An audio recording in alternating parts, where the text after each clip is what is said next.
नमस्कार। आज हम लोग बात करेंगे राइस ट्यूब के बारे में।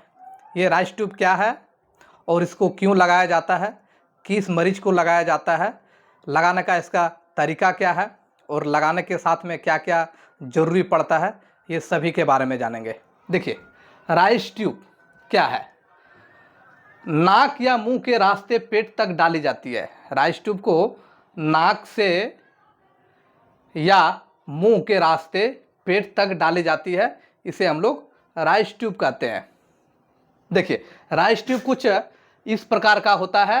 ये इतना बड़ा पाइप होता है, मुड़ा हुआ, ये ऊपर वाला है, ये कैप लगा हुआ रहता है। ये वाला जो पार्ट है ये पेट के अंदर में जाता है। ये 16 साइज का है। और राइस ट्यूब क्या है? राइस ट्यूब एक नरम, पतली और लचीली ट्यूब होती है। राइस ट्यूब क्या होती है? राइस ट्यूब एक नरम, पतली और लचीली ट्यूब होती है जिसे नाक या मुंह के रास्ते पेट तक डाला जाता है। राइस ट्यूब एक पतली लचीली ट्यूब होती है जिसे नाक या मुंह से पेट के अंदर में डाला जाता है, उसे हम लोग राइस ट्यूब कहते हैं। किस लिए उपयोग होती है जो राइस ट्यूब है? ये इसको क्यों उपयोग किया जाता है, किस लिए लगाया जाता है, किस मरीज को लगाया जाता है? देखिए, पेट की सफाई, डिप्रेशन में किसी मरीज का मान लेते हैं कि वो कोई उल्टा पुल्टा दवा खा लिया हो या विष खा लिया हो या कुछ खा लिया हो, तो उसको या फूड पॉइजनिंग हो गया हो, तो वो राइस ट्यूब को डाल करके और पूरा स्टमक को उसको खाली करने में, साफ करने के लिए राइस ट्यूब किया जाता है। पानी डाल करके उसको सब साफ करके बाहर निकाला जाता है, पोषण फीडिंग देने के लिए। या फिर जो मरीज खा नहीं पा रहा हो, वो खाने में असमर्थ हो, तो उसको राइस ट्यूब डाल करके राइस ट्यूब में खिलाया जाता है, पोषण दिया जाता है उसको दवाइयाँ देने के लिए। या फिर जो मरीज दवा लेने का हालत में नहीं हो, तो उसको राइस ट्यूब द्वारा दवा खिलाया जाता है।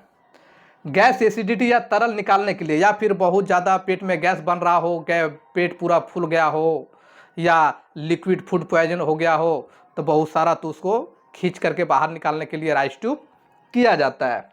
गैस, एसिडिटी, तरल निकालने के लिए, सर्जरी या गंभीर रोगों में सहायता के लिए, या फिर कहीं किसी प्रकार का ऑपरेशन हुआ हो, तो अगर यदि मरीज वो ठीक से नहीं खा पा रहा हो, या उसका मुंह का ऑपरेशन हुआ हो, नाक का ऑपरेशन हुआ हो, या कहीं गला का ऑपरेशन हुआ हो, तो इस कंडीशन में राइस ट्यूब करके उसको खिलाया जाता है।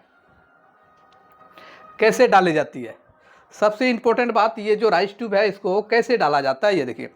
ट्यूब को पानी में लुब्रिकेट किया जाता है। ट्यूब को सबसे पहले पानी में उसको लुब्रिकेट किया जाता है। नाक या मुंह से धीरे धीरे पेट तक डाला जाता है।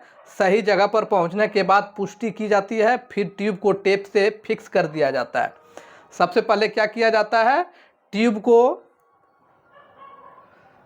जेल, ट्यूब में जेल, सामने वाला जो पोजीशन है ये वाला, इसमें जेल लगाया जाता है। इसको नरम किया जाता है, स्मूथली किया जाता है। नाक या मुंह से उसको नाक के अंदर में धीरे धीरे डाला जाता है। फिर सही जगह पर पहुंच है या नहीं, उसको स्टेथोस्कोप और 50 ml सिरिंज के सहायता से उसको चेक किया जाता है। महत्वपूर्ण बात, राइस ट्यूब केवल प्रशिक्षित डॉक्टर या नर्स की निगरानी में ही डालनी और इस्तेमाल करनी चाहिए। ये आपको अपने मन से नहीं करना है कि बताया है ऐसे ऐसे लगाना है, हम भी घर में जाकर के लगा लेंगे, ऐसा आपको बिल्कुल नहीं करना है। ये आपका डॉक्टर की निगरानी में ही किया जाता है।